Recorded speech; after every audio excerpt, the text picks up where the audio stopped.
So the Nuggets lost to the Suns. They're now 1-4. It's basically a tale of two sides of the floor for this team. They are 4th in offensive rating. They're 29th in defensive rating. I'm not concerned with their offense. I'm a little concerned with Will Barton and Gary Harris, but overall, MPJ, who is now going to miss a little bit of time because of health protocols, but his minutes restriction seems to be either pretty much lifted or entirely gone. He played 40 minutes against the Kings. Jamal Murray, who outside of the first game has been very good this season. Jokic, who's been amazing on offense. And Monte Morris to give you a solid 30-ish minutes a game. I figure their offense is going to be cool. Again, little concerned with Gary Harris and Will Barton, but I think they can make do. I also think there could be room for a little bit more staggering with Murray and Jokic if some of these second unit lineup numbers maintain themselves, specifically on offense. When Jokic is sitting, this team just falls off a cliff on offense. And maybe if you have Murray in some of those lineups, that could help it out a little bit. But we're just going to talk about the defense.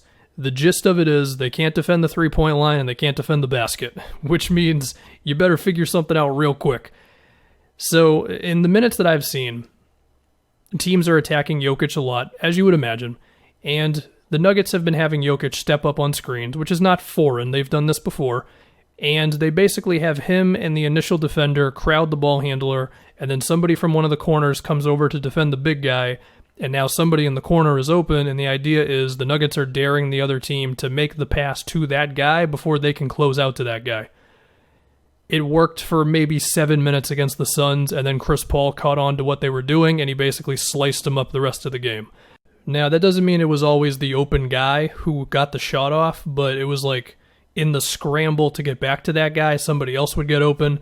The Nuggets also were just a little lazy defending threes in that game, and eventually they started having Jokic drop on the screens, or Chris Paul kind of forced it because they started running the screens really, really high up to where there was so much real estate for Jokic to run that he wasn't going to be able to crowd CP. And then from there, it was just Chris Paul downhill into his mid-range. DeAndre Ayton was able to roll off of that stuff. A couple shots from Booker. There you go.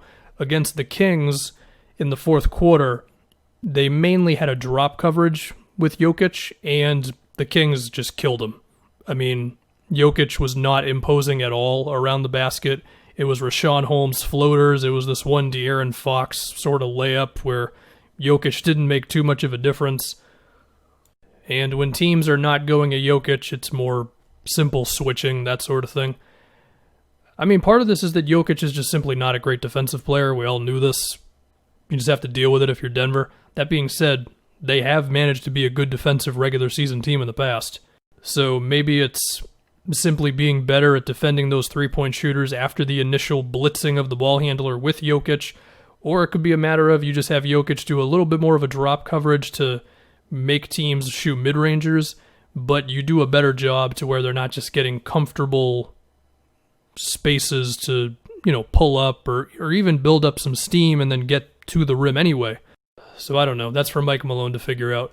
If you want some stats, the Nuggets are currently the worst defensive team at the basket. Teams are shooting 74% at the rim on them. They are giving up over 12 corner threes a game. And they're also finding ways to foul teams. The Nuggets are allowing 24 free throw attempts a game, which is 20th in the league. Granted, that can be a little skewed by intentional fouling, but still, they're trending downward in that direction as well. Now, they don't have Jeremy Grant anymore. And that was talked about quite a bit, right? He was kind of their glue guy defensively. Paul Millsap and JaMychal Green have taken his place, and they're okay. They've tried some JaMychal Green at small ball center when Jokic isn't in there. When it's not that, it's Isaiah Hartenstein, who kept falling over in the Suns game, and then the Suns would get a transition bucket off of it. And then there's Gary Harris, who, for as much trouble as he's having on offense the past few years, defensively, he's pretty solid. There's just not a lot of good defensive players here, man. And even the ones who are good, it's like you're either kind of over the hill like Paul Millsap, even if he still knows how to defend, or it's guys who are not really built to defend. Like MPJ, maybe one day he can get there. Will Barton's skinny as hell. Gary Harris is cool, but he's also like 6'4". Jamal Murray has gotten better, but he's also not the biggest dude out there. They don't have a lot of big, versatile defensive wings. They had one in Torrey Craig. They let him go. And, I mean, Millsap and JaMychal Green are cool, but they can't really switch onto the perimeter like that. I mean, through the minutes that I watched of the Clippers game, Millsap was mainly on Batum, which right there kind of tells me Malone didn't really want him on PG or Kawhi.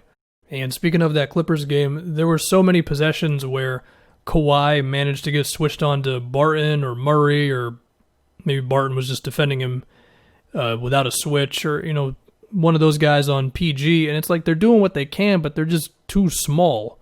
Whereas if you put Torrey Craig in that same spot, you have a much better shot, but Torrey Craig is not here. I would also like to say this Campazzo guy they have, who is apparently like a really, really good passer, Chris Paul cooked the hell out of him when he was guarding him. I mean, this dude's 5'11", and I just don't really know if this guy's got a place on this team, given that Monte Morris is already so crucial for them. I mean, this guy's taking up a roster spot when they clearly need a wing defender, so don't know what to make of that one. Now, maybe PJ Dozier is the answer. I don't know. I haven't seen enough minutes from him to really have a take on him like that. I know people want Bol to get real minutes. I mean, maybe. He certainly has mobility and size. He's also skinny as hell, and I'm not really sure he can defend on the perimeter like that, but it gives you another huge body who can move around.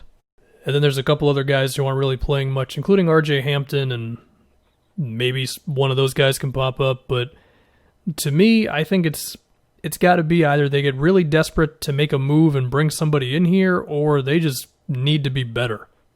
And like I said earlier, I think the ways that they could be better, it's if you're going to blitz ball handlers, fine, but then you have to be fast enough to close out to whoever's going to be open. Or if you're going to drop, then you're going to have to do a real drop and not a lazy drop. Whichever one you pick, I don't know, but do it right, which one it is, because they're not doing either one right at the moment. And then once again on offense, they should be totally fine. Maybe stagger some minutes for the sake of not being horrible when Jokic sits, whatever. If we think about ways the Nuggets can make some moves, so they do have their pick this year, which they can trade. They can also trade picks in the distant future if they really wanted to. I mean, here's the thing. Gary Harris would be the obvious guy to move, but he's got 2 years left and he's making $20 million each year. And he's not good right now. So I don't know if teams are going to want him. Will Barton, maybe. I mean, he's not had a great start to the season, but he has been good in the past. I mean, last year he was pretty good. Which puts you in an awkward spot because he might be your one real trade guy, but you might still need him, so I don't know. But at the same time, if MPJ is going to really be playing, then it probably makes Barton expendable. And so then you just look around the league a little bit and think about who they could trade for. They could trade for Jeremy Grant. If not him, there's Aaron Gordon if they thought he could make a difference. I would say James Johnson, but I doubt Dallas would take back a multi-year contract for him. If I can go to Orlando again, maybe Aminu. I mean, yeah, he can look bad on offense sometimes, but they could use a guy like him right now. I don't know. There's probably a bunch of examples of that sort of thing, but they just need defensive players. That's what it is right now. Offense, I'm not concerned. And we'll just see. I mean, you'd hope that they can at least clean up all the basic stuff like fouling, and I think their defensive rebound percentage is like 20th in the league or something. So there are some sort of things they can hopefully fix kind of fast, but this other stuff, I don't know. They lost some good defenders this year, and that's that. Now, because I'm still so confident in their offense, and I'm confident enough in their defense to at least be below average instead of horrible, I still think they can be one of the best teams in the West.